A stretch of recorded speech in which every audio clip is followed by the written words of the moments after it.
Hi, Quincy and Kennedy. Thank you both so much for talking with me today. How are you guys? Of course, I'm good. Good. I'm chilling.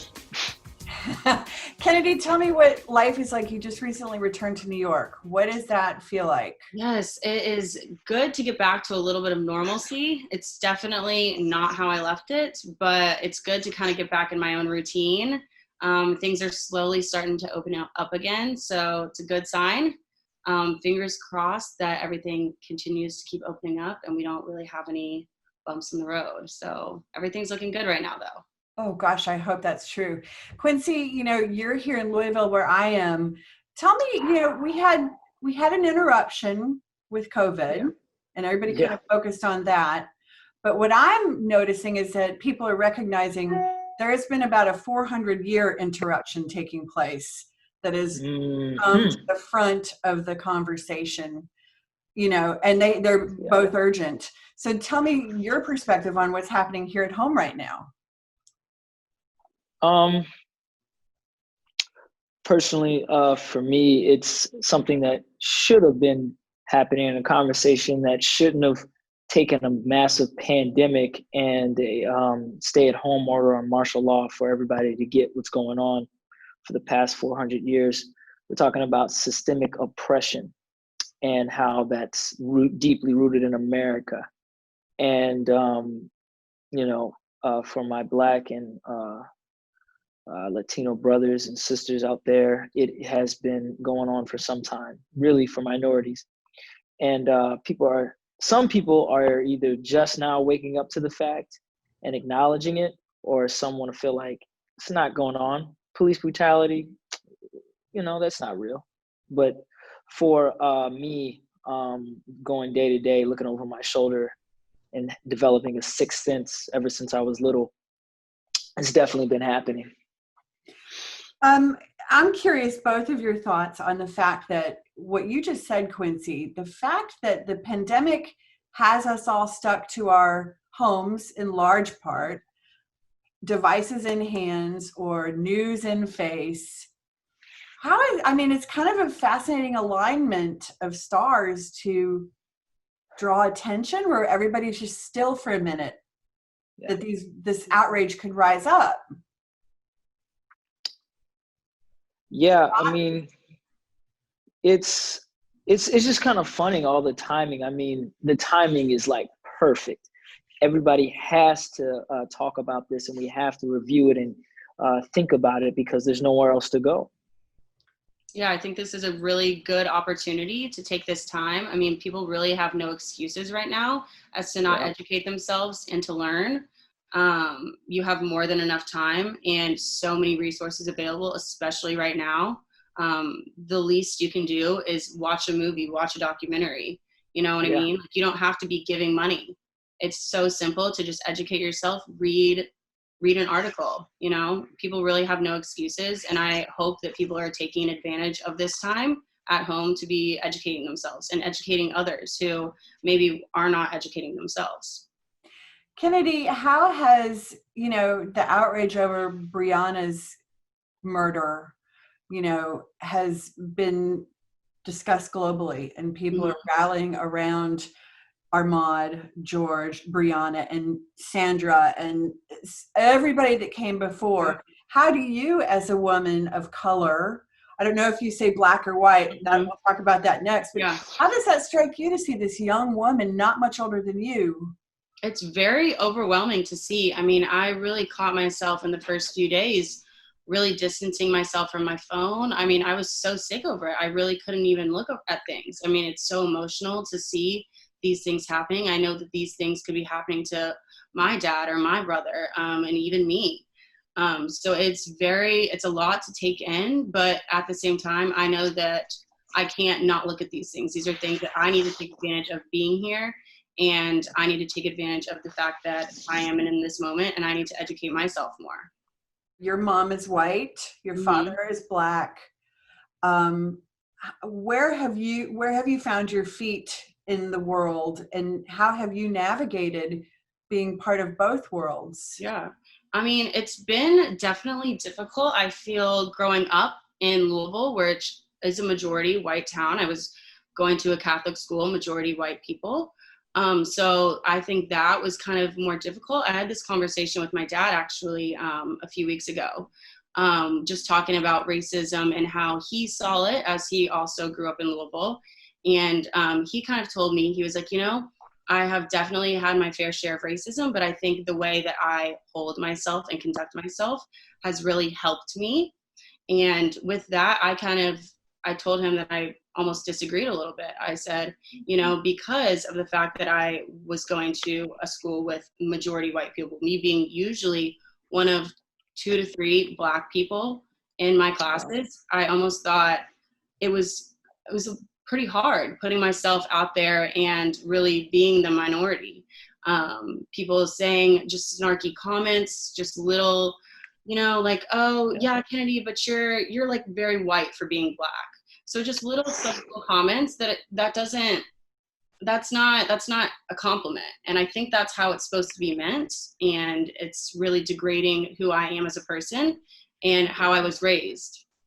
In the same way kind of Kennedy experienced, I mean, for me being, Black and kind of being lighter skinned, people do kind of treat you differently. Like, oh, well, you're not like that kind of Black, or you're much more approachable than like the stereotypical like thug on TV, rapper, whatever. And it's kind of, it is insulting, because it's just like, well, one, you shouldn't generalize people. And 2, not everybody's going to be from the same walk of life. And it shows how, because you don't get out very much. So, yeah, I've experienced that whole type of thing. And, being profiled is an ongoing subject. But, yeah, I mean, no matter, you can have lighter skin or darker skin. It's all going to be the same in some eyes.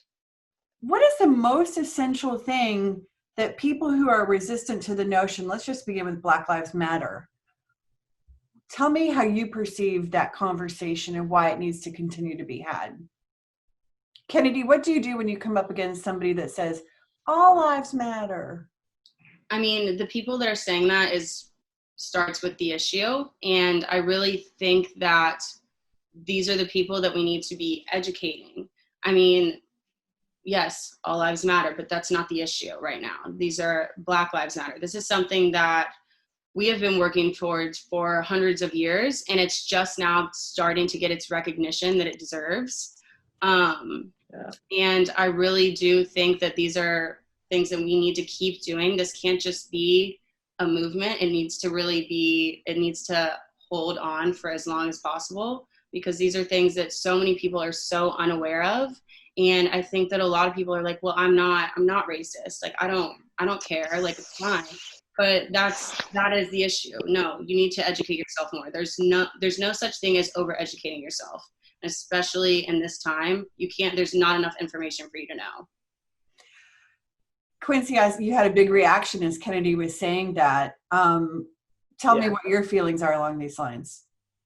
I was talking to a friend of mine yesterday, and when people say, yeah, all lives matter, we were both like, yeah, all Black lives matter. Allow me to help you out with that. So for me, it's like, you can't play ignorant. You can't play naive. You knew this has been going on. You read the history. They made us review it in class. Like, you know what's happening. I don't need you to prove if you're racist or not. What I need you to do is accept what's going on and challenge the people around you to change the way they're thinking. Necessarily, I am in a position where it was put upon me to like educate some of my white friends, and it's just like, you're trying to be passive about it, like, oh, we should all come together, we don't need to do this and stuff like that. But the Black people have been like oppressed for years, and those same people live in every time frame and live in the neutral zone. And so Black people have always been like, well, we're going to get our rights, and we're going to make sure this happens, and we're going to be treated fairly. I think we just want all white people to know, is like, look, this has been going on. You need to acknowledge it, and you need to fight for equality for everybody. If it's all lives matter, then today, in this age, at this present time, Black lives matter. the value of white lives, as far as I'm aware, is seldom, if ever, questioned in our history, in our Constitution, and our declarations of the value of a human life. We've always been assumed to be a person equal to one rather than a percentage of one. As I think we're all taught, there was a time when that was not the case of Black or African Americans. What is the thing that you want to come from this moment now? Let me speak to the manager. It's a loaded gun. I mean, it's a lot, but for the Karens, I mean, you obviously fight for, whatever weird thing that you want to be done, like as if your voice somehow trumps and you could change things. Well, how about you change the way police brutality is happening in America? Because it doesn't just affect Black people, it affects everyone. I've had stories from my white friends and told them how the police have been very aggressive and some of their relatives have even been killed. So they're fully behind the movement that things have to change for everybody. I mean, you need to stop. If I'm being real, I mean, you need to stop like just trying to get yours and help out everybody, because this will affect you in the end, because we're all connected. I mean, skin color is just a product of genetics. We're all humans here. It's very important that this conversation doesn't stop. This can't just be something that, okay, when COVID's over and we all go back to our normal lives, we just stop talking about this. This is a continuation, and we're all growing. This is just a small step being made to a much bigger thing that is going to be happening over the next few years, I hope. I mean, I think just growing up, I feel like there was a lot of microaggression happening that maybe I wasn't even very aware of at the time, but looking back, just conversations even in college, talking about dating and things like that with friends, people saying, oh, like, yeah, my parents or grandparents would never want me to date a Black guy. Well, I'm sitting right there. So what does this mean to me? Like, what am I doing with this information? And I mean, and sometimes when I feel comfortable, I mean, that's a very uncomfortable situation, which I wish that I would have the guts to really stand up to that every time. But in some instances, I'm like, oh, well, okay, well, that's a little uncomfortable for me. They're like, well, no, not you. No, that doesn't apply to you. Like, obviously my parents know you. And like, well, that's my brother you're talking about right there. Like, those are my cousins you're talking about. This, like, you're downgrading who I am and where I come from and my people. Wow. Quincy, what do you say you've developed that sixth sense? What does that mean for you? It's a sixth sense that's developed that you need to watch your back, because you never know when somebody's gonna come for you. And that's across the board, from like people that like are trying to hurt you, and that's the police as well. And every Black man or Black woman in America knows what I'm talking about, because it's that fear of we're not welcome here. What does it mean to create a community where, what will it take to have a community where all people believe that all people belong at the table, both those who have maybe kept chairs away from others, and at the same time that everybody believes that they deserve that chair at the table? Because there might be some on both sides who don't recognize, I belong at every damn table I want to be at. That's facts. And everybody belongs at the table that I'm setting. How do we get there, you guys? What's it take? I think it's really educating these young people who are, I mean, soon going to be taking over the role of your generation. I think it's really important that these kids know, I mean, what is acceptable and what the guidelines should be going forward. Because, I mean, I think that and give it 20 years, we're at a completely clean slate where things should be, I mean, perfect in a sense by that point, with all of what we're doing right now. That feels so optimistic that you would say 20 years. That makes me feel happy. Well, I mean, you would hope so. I mean, right. Definitely, probably not, but I mean, if at this rate that we're going right now, I feel like it's very, very positive. And I think that we just have to keep going at this momentum. And these young people who are standing up with their voices need to just continue to do that and continue to educate people, and people need to continue to want to learn, which is, I think, the biggest thing right now is people are wanting to learn. People are excited to learn.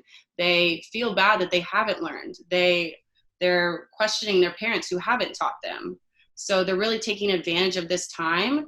And it makes me really proud and happy to see people in my generation. I mean, I've had a lot of conversations with friends reaching out to me, wanting to talk and have these conversations that we haven't had before, and wanting to learn more. So I think that I have definitely seen in my personal life steps in the right direction. You guys, tell me if it's a problem. I perceive it's a problem when people say, I'm colorblind, I don't see color. To me, that's sort of like, that's not what we're saying either. Quincy, what are your thoughts on that? Yeah, it's an ignorant statement. It's kind of making you into this passive way, and you're kind of voluntarily being like submissive to this problem. Like, oh, I'm not the issue. It's like all those other people. But I hear you. It's like, no, you got to acknowledge that, and just taking like a back seat to this is part of the problem, and that's where we are.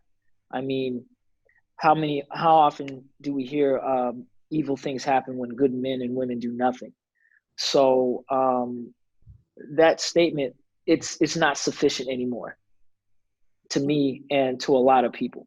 Like, you can't say that and be equal. It's just like, no, you have to prove yourself, and you have to have a conversation with those people around you. It's no longer an opt-out card. It's not a trump card. We don't like trump cards here. No trump cards. Nah. Kennedy, what's your take on that kind of? I think it's a very coward way out of this situation. I think people are just trying to get out of having this conversation, which, regardless if you want to have the conversation or not, it's time for it to be had. And I think that it's waited long enough to be had. I love what you said when we started this conversation, Kennedy, about there's no excuse to not get educated, because there are even just movies. There are great movies to watch. Yes.